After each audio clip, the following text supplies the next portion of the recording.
Hello there, it's Cassie and welcome back to my YouTube channel. Today I'm very excited to be sharing with you the Brutus Monroe STAMPtember stamp that is a collaboration between Simon Says Stamp and Brutus Monroe.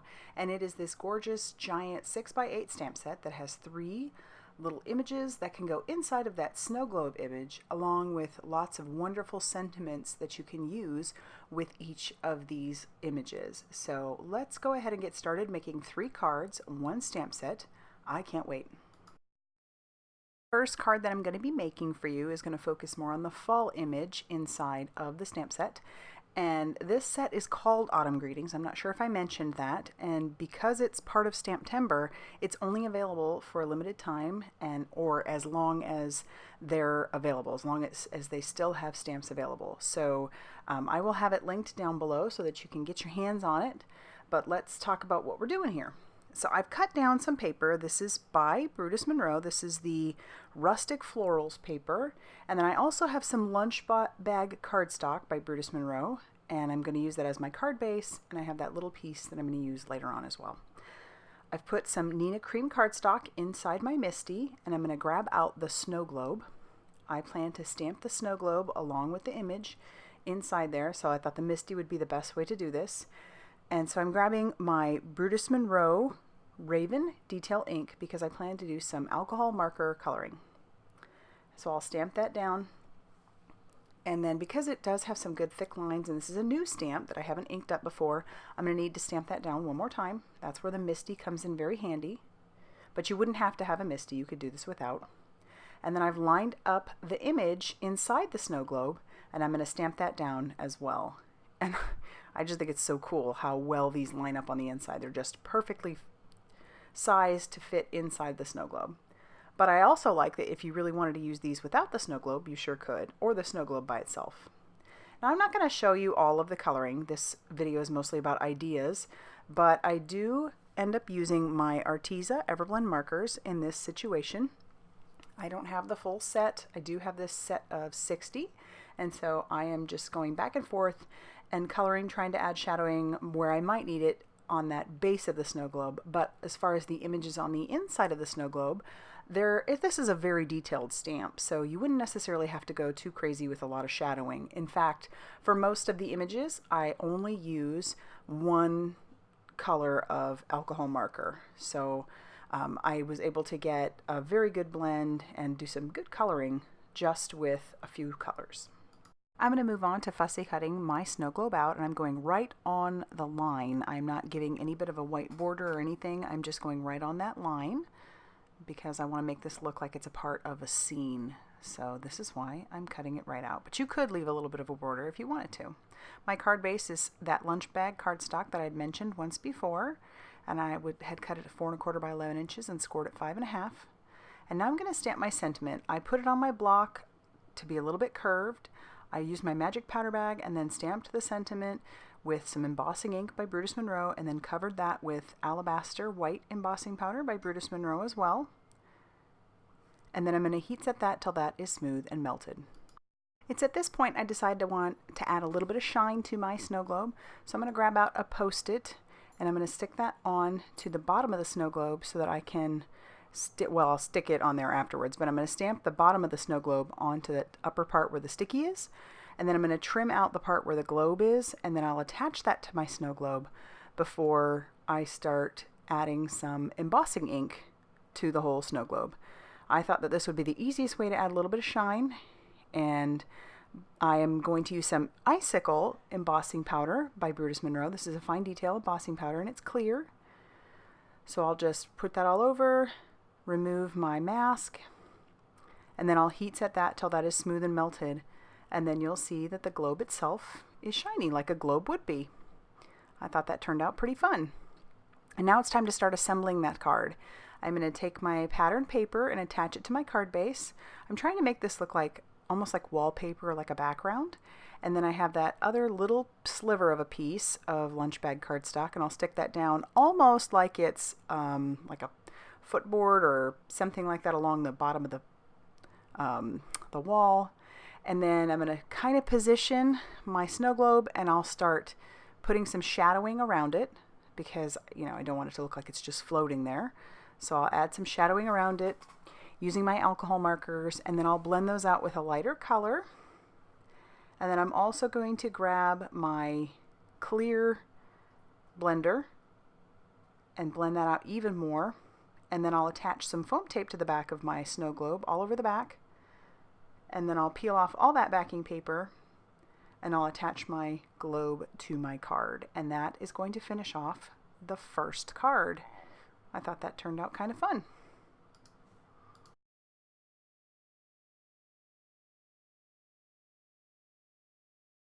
Card number 2 is going to be all about the Christmas image in this stamp set, and in true snow globe form we're going to make this a shaker card. So I've just got a piece of red cardstock that I have trimmed down to 4 inches by 5 1/4, so it's a little bit smaller than an A2 size front. I'm going to pull off the snow globe and I'm going to center that in the center of my card stock, and then I'm going to close the door of the Misti, and then I will stamp out that snow globe. The plan is to cut out the center of the actual snow globe so that my shaker element will be in there, obviously. And so yeah, I'm excited to try that. I haven't done this in forever. I make lots of shaker cards, but I just felt like, you know, I had to make a shaker if you're talking about a snow globe. So I will stamp out the base of the snow globe onto some Express It cardstock, and then I'm also going to line the rest of that up into my Misti, and I'll stamp out that Christmas image as well. This can be a separate element altogether, and in fact it needs to be, so that I can color it up and then I can cut it out and line it up. Before I do any of my coloring, which once again I'm not going to show because this is more about the ideas, I do want to show you how I trimmed out the inside of that snow globe. So I'm just cutting with the top part of my scissors coming through all along the line of the snow globe, leaving the black line itself, cutting out all that center piece because we don't need it. And then once I have that part done, that will be the window to our shaker. It's really pretty easy. And I'm going to put some transparency film. So I don't have a bunch of acetate. I do have a giant box of transparency sheets, so I'm going to use those as my acetate. They work just as well. The difference is you cannot heat set on them, and I haven't really tried stamping on them, so I don't know how that would work either. But I'm just going to stick it down with some score tape, and I have it trimmed down to about a little less than 4 inches all around. And there we have the nice window to our shaker. So like I said, I'm not going to show you all the coloring. It's basically the same as before, just using alcohol markers. And then I'm going to trim down my image just to be a square a little bit bigger than the actual snow globe. And then I'll attach the base of my snow globe to the front of the card after I trimmed that out, just using some liquid glue here. And then I'm going to start actually assembling the shaker. So I've doubled up my foam tape. This is just the Scotch foam tape. This is my favorite stuff for making shakers, and my shaker backs always look absolutely horrific because I just use scraps of what I have laying around. But everything's doubled up. And then I'm going to use my magic powder bag on the inside because I don't want my elements to stick too much to the edge because it can be pretty sticky in there. And then I'll wipe that down. And then I'm just going to use some micro beads that you can get through Brutus Monroe, and I'm going to use some Unicorn Dust by Simon Says Stamp. This is just the glitter, and I have a tendency to overfill, and I did not disappoint again this time. But I do take another piece of that acetate, and I put that on the back because I know that this will make it so much easier to actually attach the image that I have to the shaker without having to try and fiddle with pieces of stuff coming out. So I'm just going to put some liquid glue all around my image, and then pardon my head, I'm not going to be able to show you all that I did because my head was in the way the whole time. But I have my image fairly well centered. My card base is just some green cardstock that I had from my stash, and I scored that at 5 1/2 inches. Once again, a top folding A2 size card. And I'll just use some liquid glue all over the back and then the acetate that is still showing. And then I will attach this down to my card base. And then they have a nice little green border, so it looks nice and Christmassy. And then I need to stamp my sentiment still. So you can tell I almost made it like a little snow blizzard inside there. I put too much stuff. I have some black cardstock, and I ran my magic powder bag over that, and I'm stamping the sentiment Merry Christmas. And then I will cover this with some Alabaster embossing powder, and then I'll heat set that until that is smooth and melted, and then once that's cooled down, I will wipe away the excess powder bag with just my microfiber cloth, and then I'm going to trim down my sentiment just using my Fiskars wire trimmer. And then I'm going to use some liquid glue to adhere this to the front of my card. And I do have a little bit hanging over, so I'll just trim that off. But once I get that trimmed, that's going to end up finishing off card number 2. So I have a fun little Christmas shaker that, again, looks a little bit like a blizzard going on in there. But it's still fun. You get the gist. On to our final card of the day. This is card number 3, and I'm going to use the Halloween image, the last image in there. So I've grabbed up my waffle flower media mat because I really like using this to do some ink blending because it keeps the paper it keeps it put. So I have sped this up about 4 times, but I am using some Arteza Expert Watercolor paper, and I'm just sponging back and forth using the colors Dusty Concord and Seedless Preserves in the Distress Oxide ink line.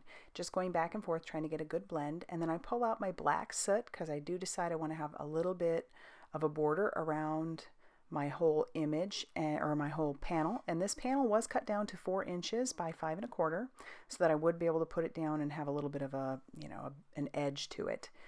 I'm taking water and just spritzing that all over, sprinkling it, spritzing it, so that I have a really neat background once the water reacts with the Distress Oxides. That's the fun part of playing with those. I'm going to take another piece of that Arteza Expert Watercolor paper, and I'm using the smooth side this time. And I'm going to stamp my image, and I'm using the same detail ink. This is the Raven Detail ink because it's not only good for alcohol markers, but it's also waterproof once it dries.